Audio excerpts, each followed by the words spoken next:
사랑하는 성도님들, 오늘 말씀을 전하기에 앞서 우리가 항상 이 말씀을 기억하면서 묵상하면서 살면 몸의 가치가 얼마나 귀하고 존귀하고 보배로운지 알 것 같아서 먼저 우리가 한 번 더 말씀을 읽기를 원합니다.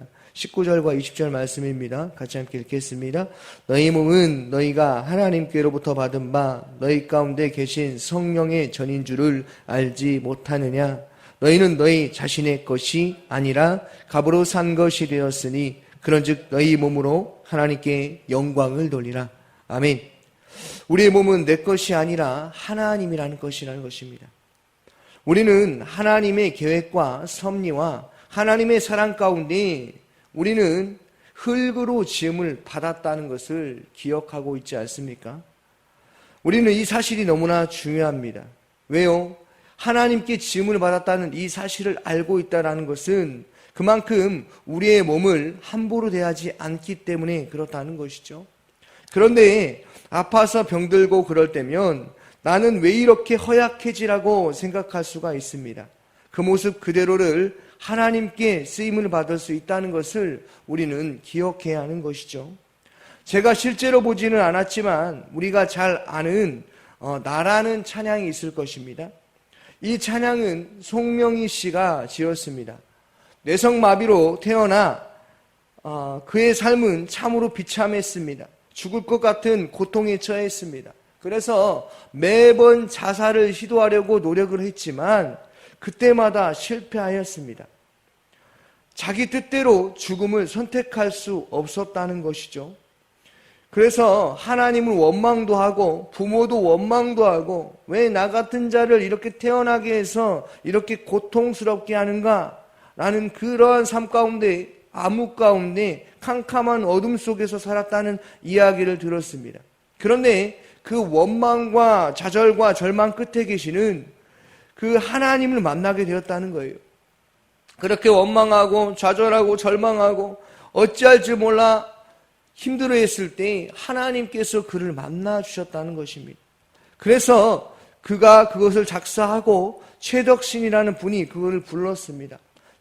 가사가 이렇습니다. 나 가진 재물 없으나 나 남이 가진 지식 없으나 나 남에게 있는 건강 있지 않으나 나 남이 없는 것 있으니 나 남이 못 본 것을 보았고 나 남이 듣지 못한 음성 들었고 나 남이 받지 못한 사랑 받았고 나 남이 모르는 것 깨달았네.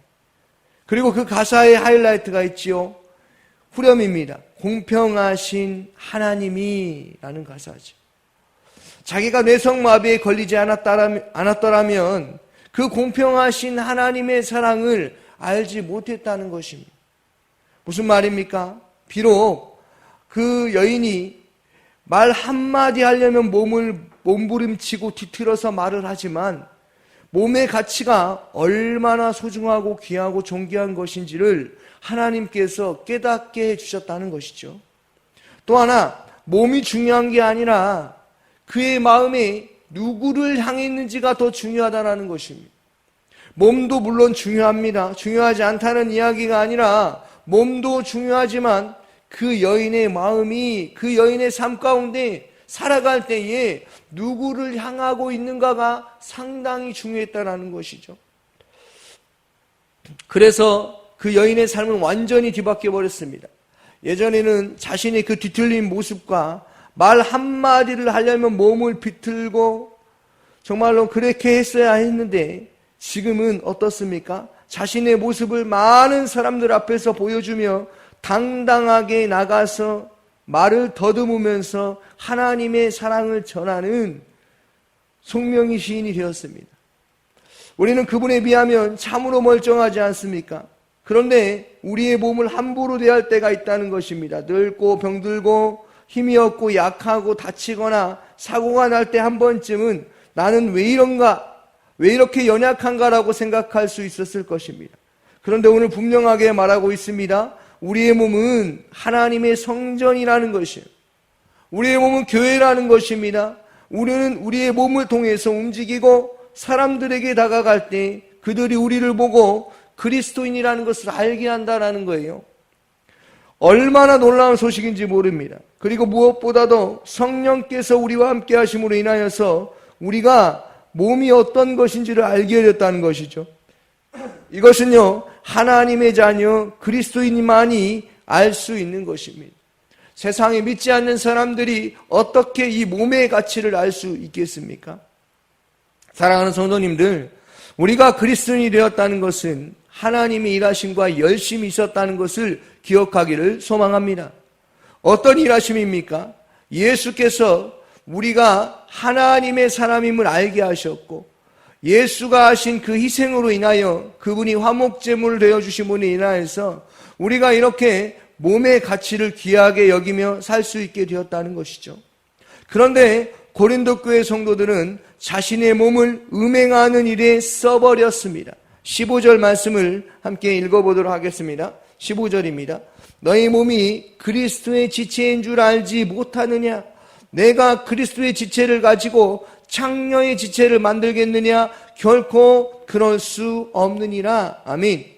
너희 몸이 그리스도의 지체인 줄 알지 못하느냐? 이 말은 우리의 몸을 함부로 방치할 수 없는 이유에 대해 말해주는 것입니다. 지체라는 말은 손과 발 등과 같은 신체의 일부를 가리킬 때 사용하는 일반적인 용어로서 다른 곳에서는 그리스도의 몸으로서 교회의 연합체를 설명할 때 자주 말하는 것이죠. 그러므로 그리스도 안에서 그리스도의 생명과 연합한 성도는 그리스도의 일부라는 것을 강조함으로써 창기와 더불어 음란한 육체적 방종에 빠져 스스로 그리스도의 지체이기를 거부하는 자들에게 지금 바울은 말하고 있는 것입니다. 너의 몸을 창녀와 함께 몸을 섞어버리는 그러한 일들을 하지 말라는 것이겠죠. 그러니까 우리가 그리스도인이 되었다는 것은, 하나님의 아들 예수를 믿고 살아간다는 것은 어떻습니까? 이 사실을 아는 것이 상당히 중요하다는 것입니다. 그래서 본문에 이렇게 나오는 것입니다. 몸을 함부로 대하는 것은 옳지 않다. 그럴 수 없느니라. 15절 하반절에 보니까 뭐라고 되어 있습니까? 결코 그럴 수 없느니라 라고 되어 있지요. 하지만 고린도 교회 성도들은 창기와 같이 더불어 먹고 즐기는 자들이 있었다는 것이죠. 그래서 바울이 말합니다. 두 주인을 섬길 수가 없다. 음행하는 쪽을 선택을 하고 그의 삶의 방향을 그곳에 맞추면 아차하는 순간 어떠한 삶을 사는가? 하나님의 사랑을 떠나 어리석은 삶을 살게 된다는 것을 기억하라는 것이죠. 바울은 창세기 2장 24절에 기록된 부부의 성적 결합에 대한 표현을 인용함으로써 창기와 더불어 음란한 방종에 빠진 자들이 그들과 한 몸이 되어 창기와 같은 신분이 되어버린다는 것을 말하고 있습니다.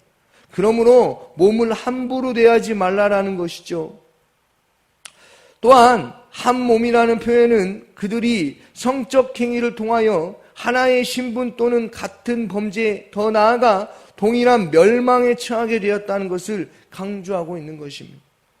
이들은 타락한 육체와 연합함으로써 그리스도의 생명으로부터 분리되어 더 이상 그리스도의 통제를 받지 않는 죄악의 종이 되어버리는 위기에 처해 있다는 것입니다. 그러므로 그렇게 몸을 함부로 대하지 말라는 것이죠.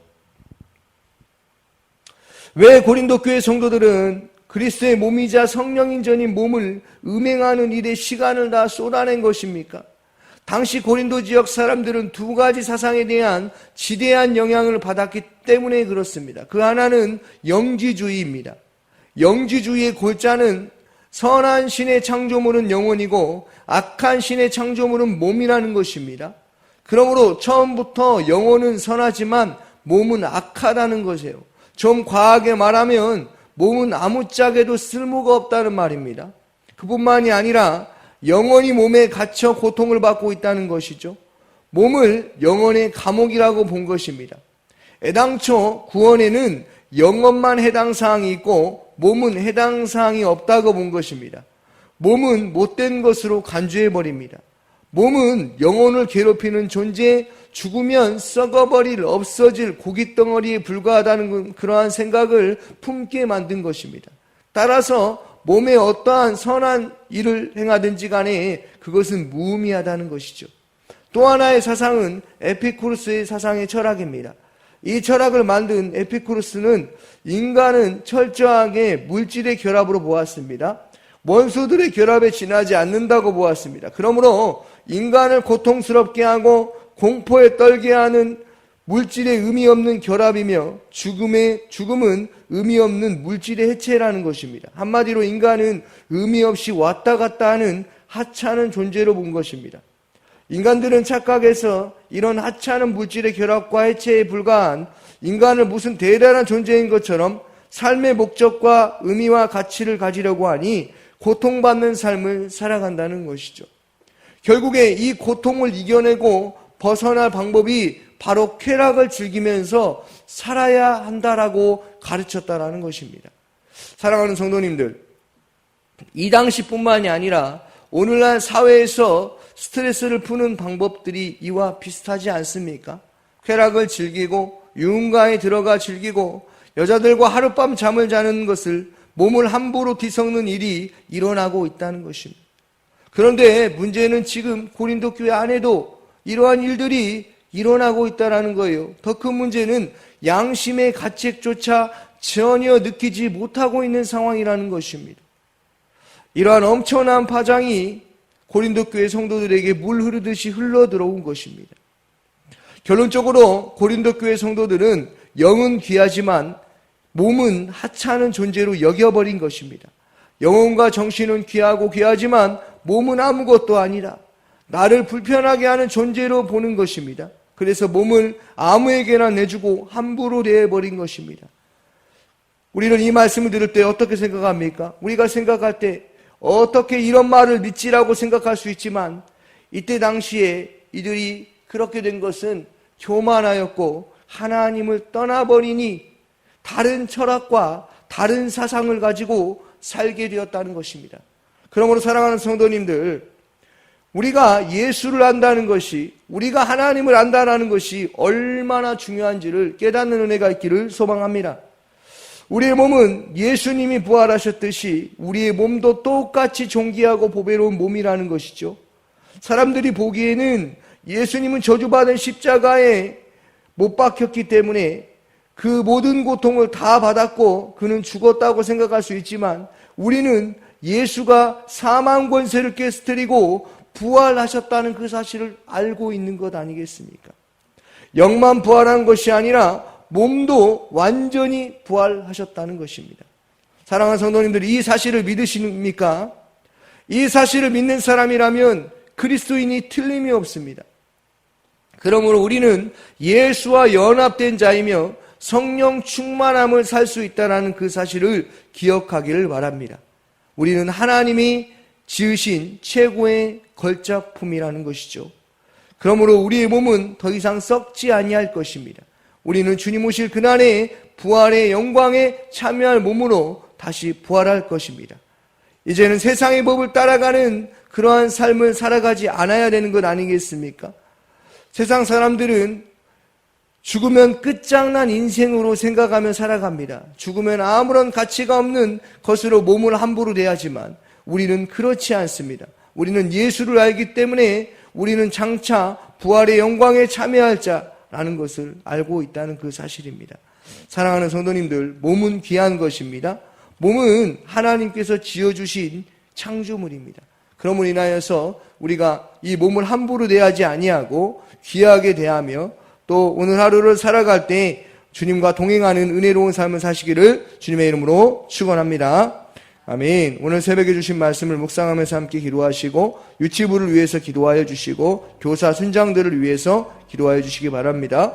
제천마을을 위해서 마을장과 순장과 순원들을 위해서 담임 목사님의 가정과 건강과 성령 충만함을 위해서 성령의 음성에 민감하여 항상 주님과 동행하는 삶을 살아갈 수 있도록 기도하여 주시고 샤인코스 게스트들을 위해서 또 섬김이들을 위해서 기도하여 주시고 또 게스트들 가운데 이번에 참여하지 못했지만 다음에는 꼭 참여할 수 있는 은혜를 부어달라고 기도해 주시기 바랍니다. 대통령과 이 나라와 이 민족을 위해서 해외 선교 임순택 선교사님 튀르키예에서 사역하십니다. 농어촌 선교 및 도시개척 김은실 목사님 화순수립교회에서 사역하십니다. 광신대학교를 위해서 교회들이 광신대를 위해 기도하며 후원할 수 있게 해달라고 우리 같이 함께 기도하도록 하겠습니다. 기도하겠습니다.